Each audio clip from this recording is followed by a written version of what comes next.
ঈদে অথবা ইফতারে সবার ঘরে ঘরে নানান রকমের ডেজার্ট তৈরি করা হয়। আপনারা যদি এই ডেজার্টটা একবার তৈরি করে খান তাহলে বারবার এটাই তৈরি করে খেতে মন চাইবে। ঈদের দিন সবার খাবার টেবিলে রোস্ট, পোলাও, বিরিয়ানি এসব থাকে। আর এই খাবারগুলো খাওয়ার পরে ঠান্ডা ঠান্ডা এই ডেজার্টটি যদি খান তাহলে আপনার মন প্রাণ শীতল হয়ে যাবে, আর যে খাবে সেই আপনার এই ডেজার্টের প্রশংসা করবে। এই ডেজার্টের জন্য প্রয়োজন হবে আমার ঘন দুধ। আমি 1 লিটার দুধ এখানে জাল করব, দিয়ে দিলাম হাফ কাপ চিনি, আর দিয়ে দেবো এখানে 1/4 কাপ গুঁড়া দুধ। এবার আমি জাল করব। দুধটা বলক আসলে চুলার আঁচটা লো করে দিয়ে দুধটা আমি 1 লিটার দুধকে হাফ লিটার করে নিব। এবার আমি চুলাটা লো করে দিব। এই যে দেখুন আমার দুধটা একেবারেই ঘন হয়ে অর্ধেক হয়ে এসেছে।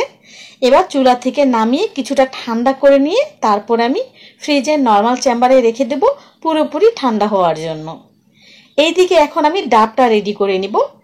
এখানে আমি একটি বড় সাইজের ডাব নিয়েছি, তবে খেয়াল রাখবেন ডাবটা যেন ভেতরের শাঁসটা শক্ত হয়। আমরা যখন ডাবের পুডিং করি তখন কিন্তু ভেতরের শাঁসটা নরম নিতে হয়, তবে এই রেসিপিতে অবশ্যই ভেতরের শাঁসটা শক্ত হতে হবে।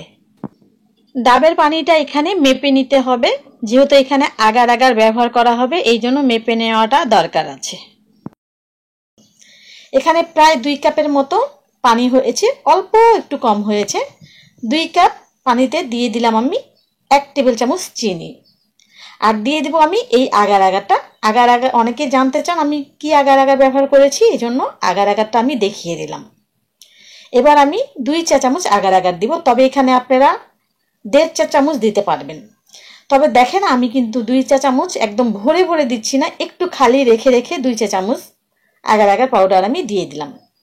এখন ভালোভাবে আগে মিশিয়ে নিব, তারপরে চুলায় বসাতে হবে। কিন্তু আপনারা আগার আগারের পরিবর্তে এখানে চায়না গ্রাস অথবা জেলাটিন ব্যবহার করতে পারবেন। আমি চুলায় বসিয়ে দিয়েছি, এবার জাল করব। শুধু বলক আসলেই নামিয়ে নিব, এটা কিন্তু বেশি জাল করা যাবে না। এই যে বলক এসেছে, এখন সাথে সাথে নামিয়ে নিয়ে আমি যে বাটিতে জেলোটা সেট করব সেখানে ঢেলে দিব, দিয়ে কিছুটা ঠান্ডা করে নিয়ে তারপরে ফ্রিজে রেখে দিব পুরোপুরি সেট হওয়ার জন্য। আর এই যে দেখুন ডাবের এবার আমি ভেতরের শাঁসটা আমি তুলে নিব, আর আমি একটা পিলার দিয়ে ভেতরের শাঁসটা তুলে নিচ্ছি। আপনাদের হাতের কাছে যদি পিলার না থাকে তাহলে কি করবেন, ছুরির সাহায্যে শাঁসটা তুলে নিয়ে একটু লম্বা করে চিকন চিকন করে কেটে নেবেন। এই যে দেখুন আমি আপনাদেরকে একটু দেখিয়ে দিচ্ছি। আর আমি কিন্তু এই ডাবের শাঁসটা আমার কিছুটা নরম ছিল, আমি পরে কিন্তু আরও একটি শক্ত ডাবের শাঁস ব্যবহার করেছি, একটা ডাবের শাঁস দিয়ে আমার হয়নি। এবার আমি সাবুদানাটা সেদ্ধ করে নেব। এখানে দেখেন মোটা দানা সাবুটা নিয়েছি আমি, আর নিয়েছি 1.25 কাপের মতন।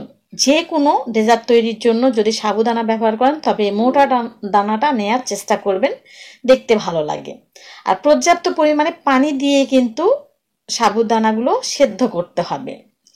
এই যে দেখুন সাবুদানাগুলো ফুটে উঠেছে, আর দেখেন এখন কিন্তু সাবুদানাগুলো এখনো পানির উপরে ভেসে আছে, অতএব বুঝতে হবে সাবুদানাগুলো এখনো সেদ্ধ হয়নি। আর দেখেন সাদা সাদা কিন্তু রয়ে গেছে। যারা নতুন আছেন তারা কিন্তু সাবুদানা সেদ্ধ করতে যায় একটু সমস্যায় পড়েন, এই জন্য আমি বিস্তারিত আপনাদেরকে দেখিয়ে দিচ্ছি। এখন দেখেন সাবুদানাগুলো কিন্তু সবগুলো পানির ভেতরে ডুবে গেছে, অতএব সাবুদানাগুলো সেদ্ধ হয়ে গেছে।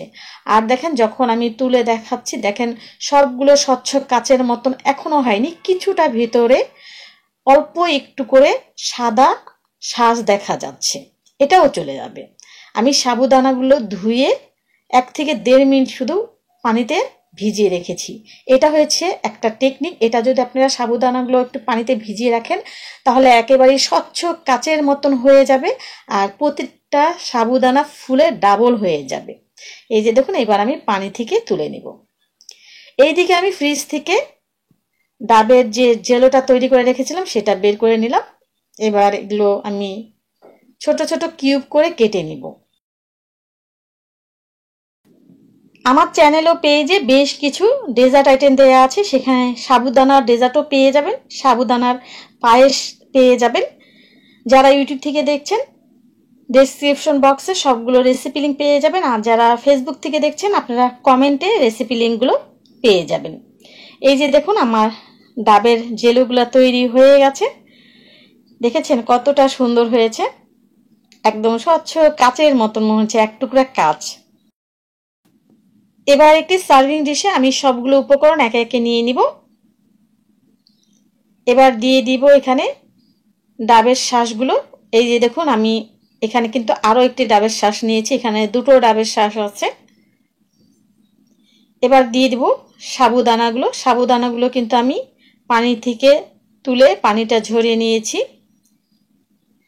আর দিয়ে দিলাম ঘন করে রাখা দুধ। দুধটা কিন্তু ফ্রিজে রেখে ঠান্ডা করে নিয়েছি। সবগুলো উপকরণ অ্যাড করা হয়ে গেছে। এখানে আরো একটি উপকরণ আমি অ্যাড করব, যেটা দিলে এটার স্বাদ আরো দ্বিগুণ হয়ে যাবে। দিয়ে দিলাম ভ্যানিলা আইসক্রিম। ভ্যানিলা যে কাপ আইসক্রিমগুলো পাওয়া যায় আমি একটা দিয়ে দিয়েছি, আপনারা চাইলে এখানে দুটো ব্যবহার করতে পারবেন, সেক্ষেত্রে স্বাদটা আরো বেশি হবে। এখন সবগুলো উপকরণ একসাথে ভালোভাবে মিশিয়ে আমি ফ্রিজের নর্মাল চেম্বারে রেখে দিব 4-5 ঘন্টার জন্য। আপনারা যখন ঈদে তৈরি করবেন আগের দিন রাতে এই ডেজার্টটি তৈরি করে রাখবেন। এখন আমি ফ্রিজের নর্মাল চেম্বারে 4-5 ঘন্টার জন্য রেখে দিব। এই যে দেখুন আমি 4-5 ঘন্টা পর এখন পরিবেশন করতে চলে এলাম। দেখেন এখন কিন্তু ঘনত্বটা অনেক বেশি বেড়ে গেছে আর অনেকটা ক্রিমি হয়ে গেছে। ঈদের দিন খাবার টেবিলে সবারই কম বেশি রোস্ট, বিরিয়ানি, পোলাও থাকে। এই রিচ খাবারগুলো খাওয়ার পরে আপনারা যদি ঠান্ডা ঠান্ডা এই ডেজার্টটি খেতে পারেন তাহলে মন প্রাণ দুটোই শীতল হয়ে যাবে। রেসিপিটি যদি আপনাদের কাছে ভালো লেগে থাকে তাহলে একটু কষ্ট করে ফ্যামিলি ফ্রেন্ডসদের সাথে শেয়ার করে দিবেন। আজকে তাহলে এই পর্যন্ত। সবাই ভালো থাকবেন, সুস্থ থাকবেন, নিরাপদে থাকবেন। আল্লাহ হাফেজ।